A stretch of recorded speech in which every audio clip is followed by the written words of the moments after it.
I'm JJ Bull, I'm an analyst for Tifo Football, and this video is going to be a tactical preview of England versus Italy in the Euro 2020 final, because England have managed to get into the final, well into them, and Italy are also in the final. Who's going to win? We're going to look at who that might be and why that might be. But before we do that, another place you can get lots and lots of great reading, analysis, and just a good way to spend your time before this final is to read The Athletic. And if you go to theathletic.com/Tifo Football, there's an offer on just now where it's £1 a month for the first 6 months. And you get access to all the best writers you can get, all in-depth analysis, loads of behind-the-scenes stuff.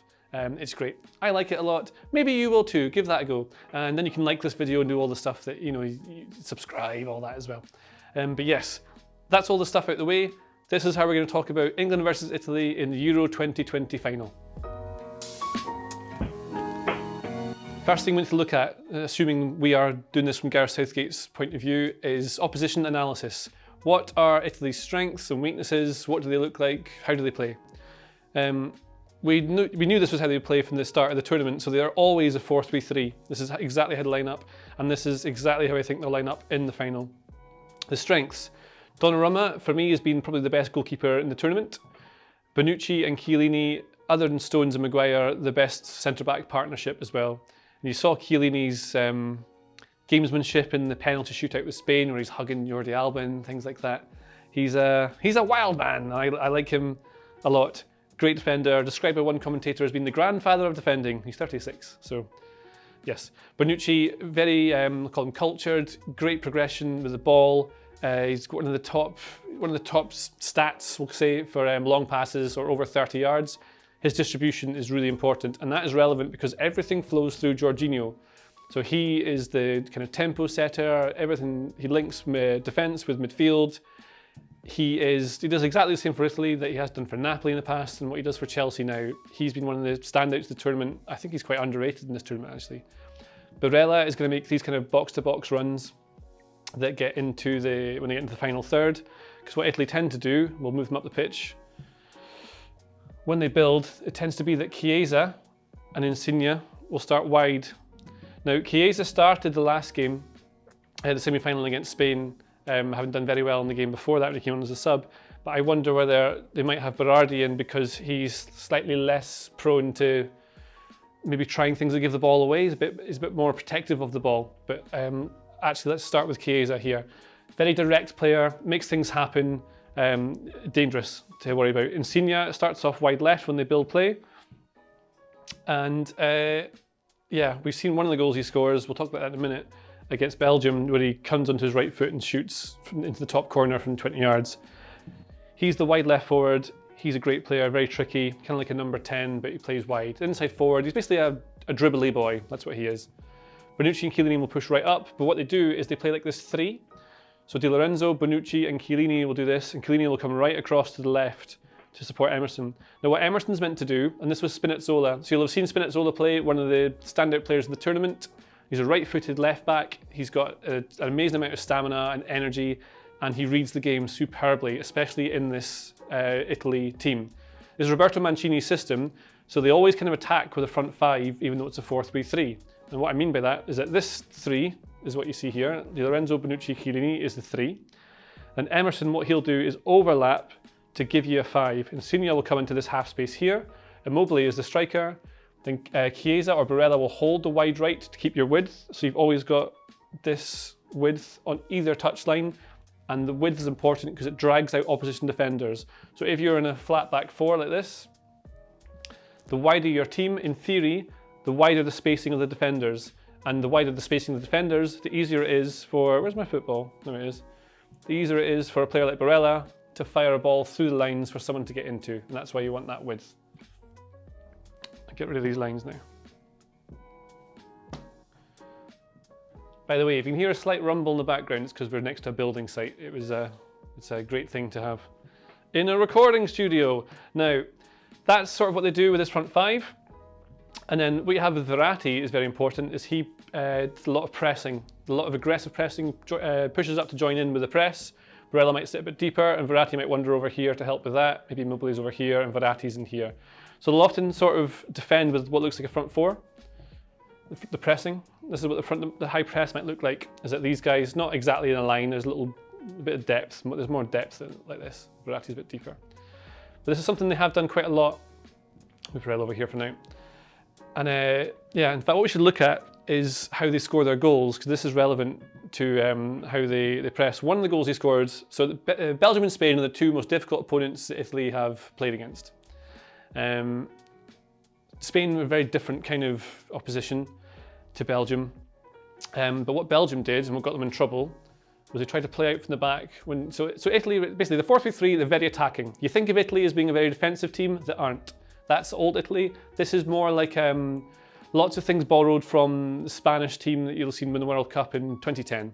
That sort of all-conquering Spanish team, you maybe call it tiki-taka. It's not. It's about getting the ball quickly from back to front, through the midfield. It's very highly technical midfield. Barella, Jorginho, Verratti. It's one of the best midfields in the tournament. All exceptional on the ball, great movement. But you have control of the game. You're attacking with purpose and you attack with pace. And the shape changes as they move. So as we say, the 4-3-3 becomes that kind of front five, like a 3-2-5, because Barella goes up here, Verratti pops around here. So that's your 3-2-5. Jorginho kind of like a diamond. I'll show you the diamond with these guys here. So you've always got this link here. This 5 is what they want. And then it's about interchange of positions and rotations. So Immobile can move here, Barella can move here, Chiesa can move with Immobile, he'll go over here, and Insigne can come in and Barella can come out here. Lots of movement, fluid movement, lots of rotations. There's a video on the Tifo Football YouTube about fluid movement if you want to learn a bit more about that. Yeah, this is what they've got. Now, the goal they scored against Belgium, let's look at that. So we mentioned before that Italy kind of start this high press with a 4. So this is the 4, like this. And they have the ball and there's a bit of a turnover high up the pitch. And what happens is that one of the Belgian defenders tries to overplay a bit. And rather than just, I think you should always try and pass out from the back, because then you have control of the ball and you can move up in control of the game. But sometimes you do need to just not play a straight pass to someone like Barella here. I think it's actually Verratti that wins the ball. Irrelevant, but whoever does it. Italy win the ball high up the pitch. One of the key parts of their tactical system is that they press high to win it early. And they press in numbers aggressively.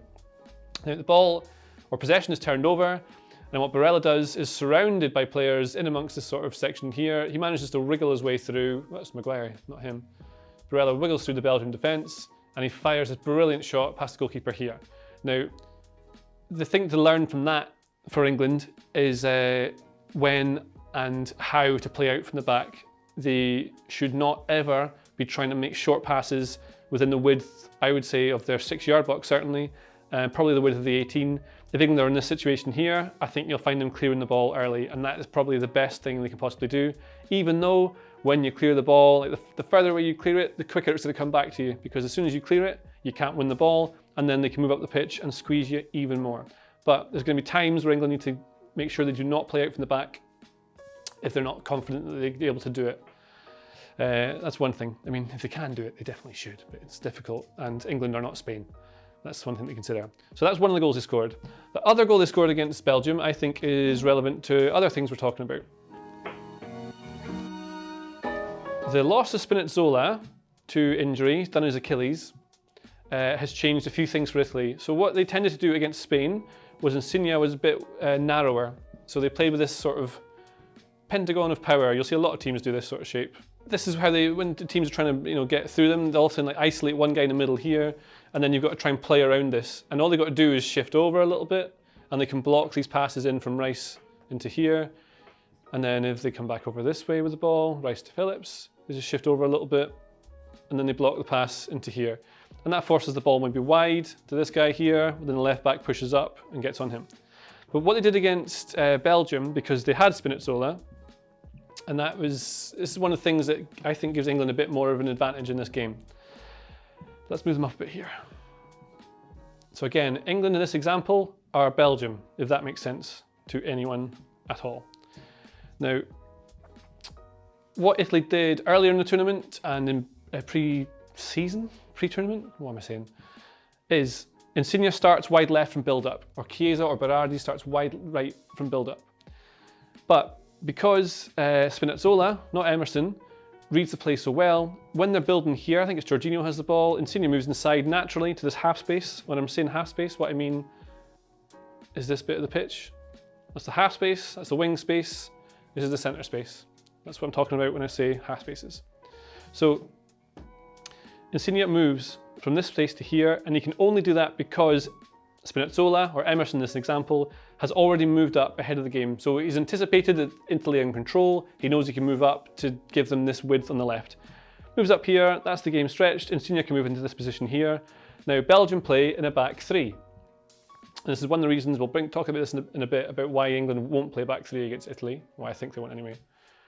Because the back three naturally drops off as a five, and then the two midfielders are easily caught ahead of the ball. So you see that's a 3, 4, 4, oh, this is the 3, this is the 4. I'll highlight them for you. So that's the 4, the back three are the centre backs, and the forward three here. That's what Belgium look like. So this midfield two, it's far too much space between the centre backs and the midfield. And that's easy to do if you've got players who can pass the ball well. Now, because Spinazzola is out here, the wing-back has to drop back, and rather than being tight, so if he was back here, this guy can move tight to Insigne and block him. Because the full-back or wing-back moves right up here, the opposition wing-back for Belgium has to watch him and stay here. That leaves room for Insigne to move inside. The ball gets out to him, he controls, moves inside with it, the defence backs off, these guys can't get close enough in time, and Insigne bends one into the top corner. It's the kind of thing England will be very wary of, but because they all play with a back four, they might have a slight advantage in that this guy will have to come out to watch the wide left, and Emerson does not read the game as well as Spinazzola. So he was the first choice left back for a long time. Spinazzola is 100% the first choice, can't play anymore. He doesn't do it quite as naturally as Spinazzola does, Emerson. And that means that Italy's shape isn't quite as liquid, not quite as fluid as it maybe has been at other points in the tournament. But also, when he comes in here, because you've got a 3, Phillips can watch him, and you've got Mount dropping in here, and straight away you've just got more protection. Rice will be in this little bit here, protecting that part of the pitch. So I think England will be able to look after that. That's something they can do.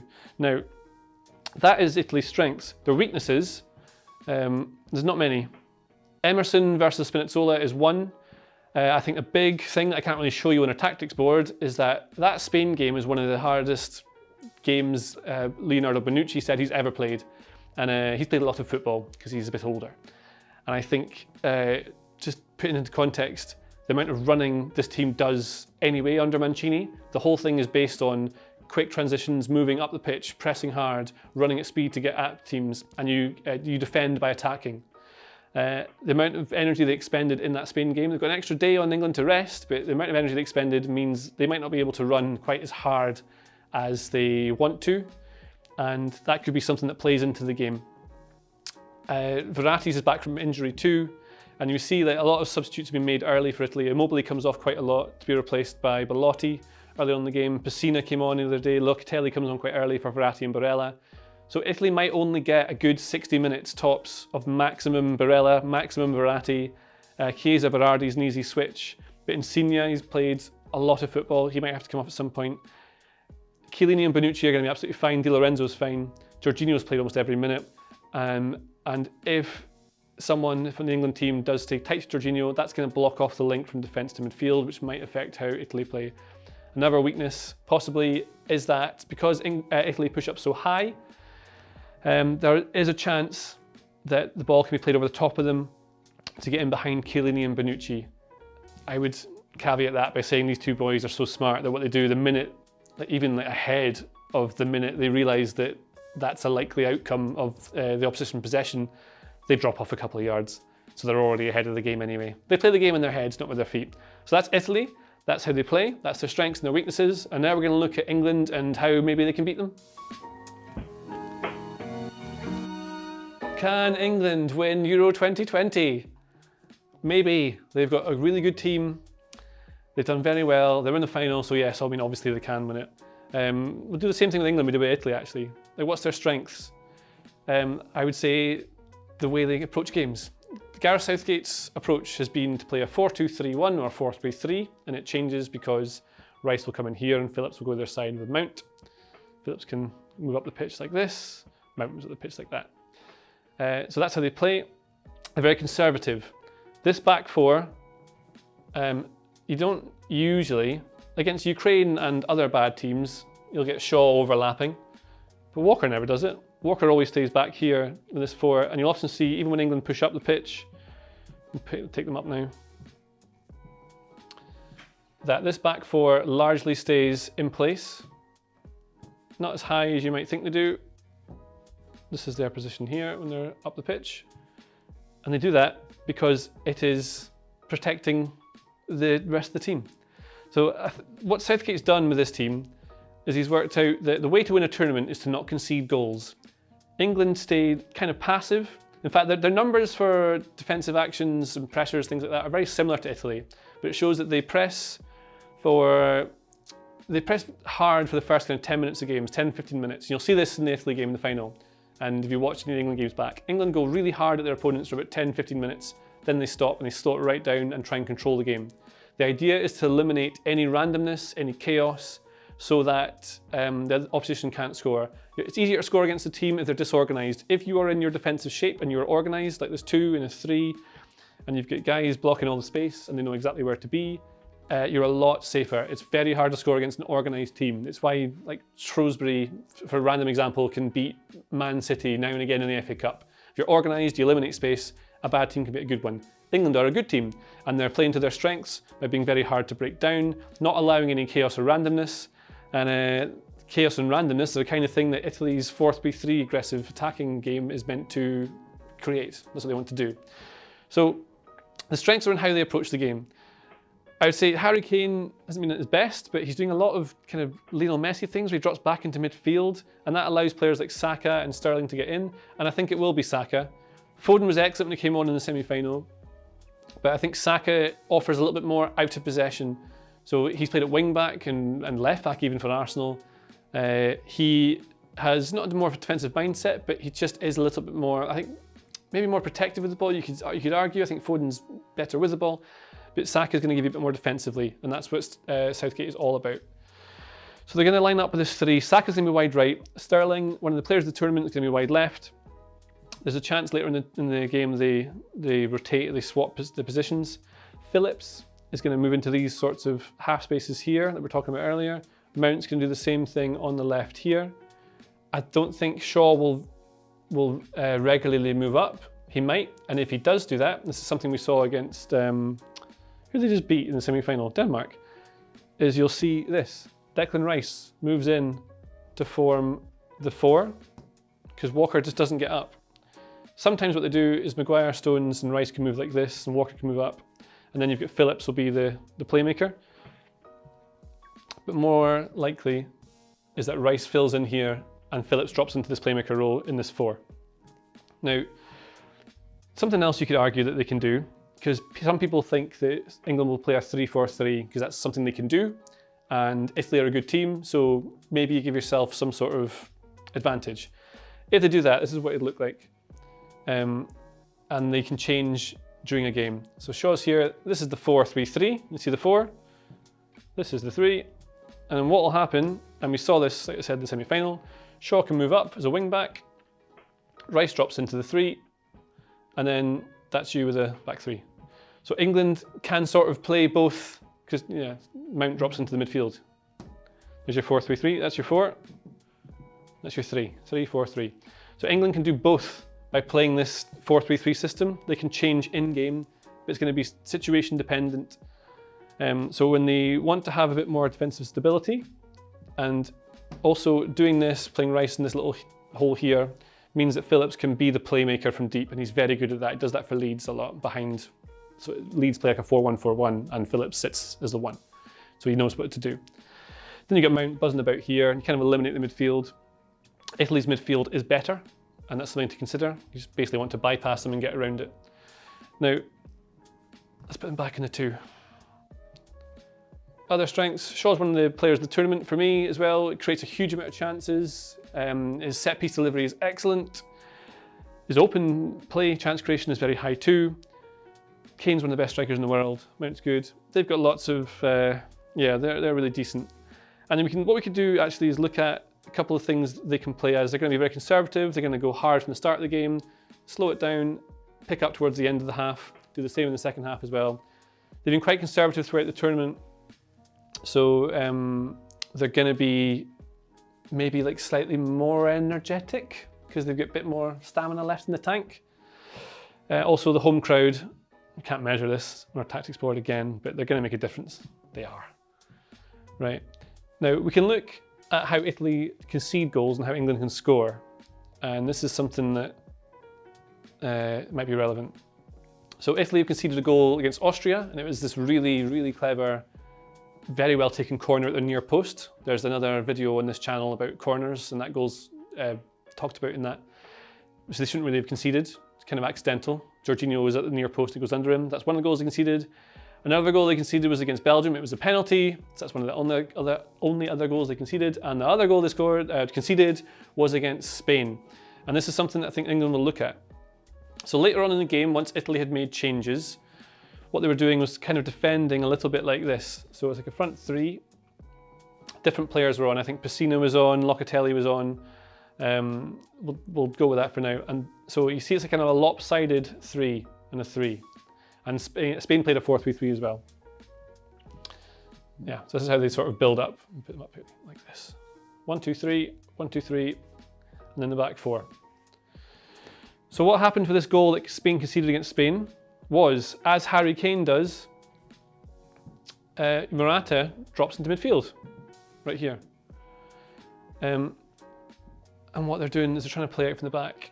So this front 3 here, the ball is able to get into Kane, who drops in here.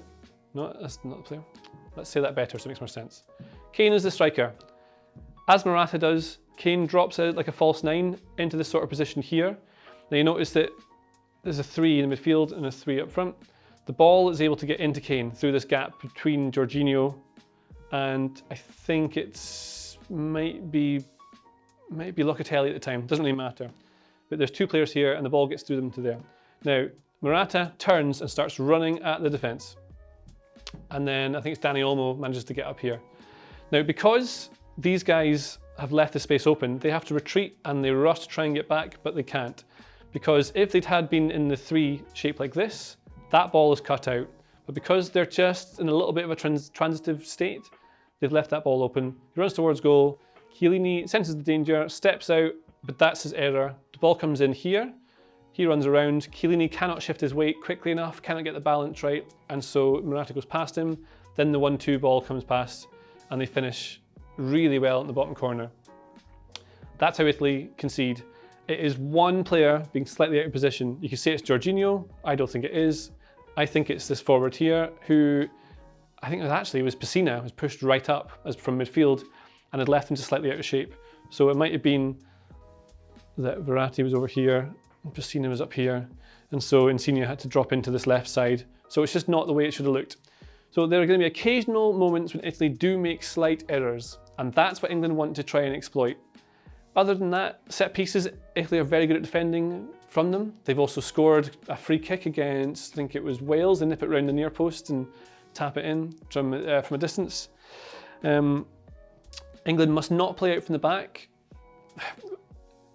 Do that bit again. Another thing is that England, when they're playing out from the back, need to be really careful that when Italy press with this front 4, that they're not giving the ball away. Like Rice and Phillips cannot be with their back to goal. So you often see Rice will receive the ball here with his back. So he's facing this way. In fact, I can show you what he's seeing. So like that's what he sees if he's standing in his back to goal. But what he needs to be is slightly on the half turn so he can see all of this. You want to be able to see like what's around you, what's to your side, so you can sort of see both these things here. Delete this. If he's side on, he can see all of this here. If he's got his back to goal, all he can see is this. And he does that an awful lot. And that is useful for when you receive the ball. If you receive it and you don't know what's coming on your right shoulder, here comes Barella, steals the ball, woof, they're through. They've got a 4v3 and they score. Phillips, same thing. Be very careful. If Italy are doing their pressing thing that they do an awful lot, get the ball up all the pitch. Look for one of these guys dropping in, Saka, Sterling, try and get the ball out wide to bypass the problem area. That's what you want to do. Kane's not going to win many headers against Bonucci and Chiellini. He will fall over a lot like he does. He's very good at that. And that's something they'll do, win a lot of free kicks doing that. Another thing, and this is relevant to Jordan Pickford, he's a bit of a jitterbug in the semi-final against Denmark. He's a good goalkeeper, but there are mistakes in Jordan Pickford. One thing he does have, which is a big strength, is an incredible kicking ability. He can punt it about 400 miles if he wants to. And what I think England might do, if they're super clever, is when Italy do this press, is just try and start a little bit deeper with their build-up. So they'll start in the box like this. You know, they look a bit deep. Italy will push right up as they start to do it. And then what you're going to have is Sterling and Saka looking to make runs in behind. So these boys are going to pass it around. They're going to draw the press out. As that does, well, as they do that, this pushes Italy up a little bit like this, you see? And then all it takes is ball back to Pickford, and boom! Suddenly you've got these guys making these runs in behind. Sounds quite basic. It's the kind of thing Chelsea did a lot under Thomas Tuchel last season. Just draw the team out, knock it long over the top, and use your fast players, Saka and Sterling, against Bonucci and Chiellini. There is no doubt who's winning that race. There's no danger who's winning that race. It's England, by the way. But that's if Italy let them do it. Because Italy, although they're an attacking team, are very wise, very devious. They know all the tricks of the trade. And yeah, it's going to be a really, really interesting game. Both teams are pretty well matched. I don't know who's going to win. I don't know. Good luck to both, is what I will say. I couldn't tell you who's going to win it. I've got a feeling I know who might, but that's for me to know and me to reveal after the final, so I look like I know what I'm talking about. So that's us. Yeah, if you like that, there's loads more videos like this on our channels, Tifo IRL. Please subscribe. We'd love that, and leave a comment. Tell me what you're thinking will line up as. If you think there'll be a 3-4-3, I'd be keen to know what you think. I don't think they will, but you never know. I've been wrong before and I'll be wrong again. Yeah, that's me. That's how the final I think is going to look. I hope you enjoy it. Have a lovely time. For a limited time only, you can now get The Athletic for £1 per month for 6 months. During the Euros, we've had guest articles from the likes of Yaya Toure, Scott McTominay and Emma Hayes, to add to the work of our writers David Ornstein, Michael Cox, Amy Lawrence and many, many more. The Athletic is home to some of the best football coverage online. Plus, you can watch Tifo videos and listen to Tifo podcasts on the app completely ad-free. So, join us at The Athletic today and sign up for £1 per month for 6 months. Thank you for watching today's video.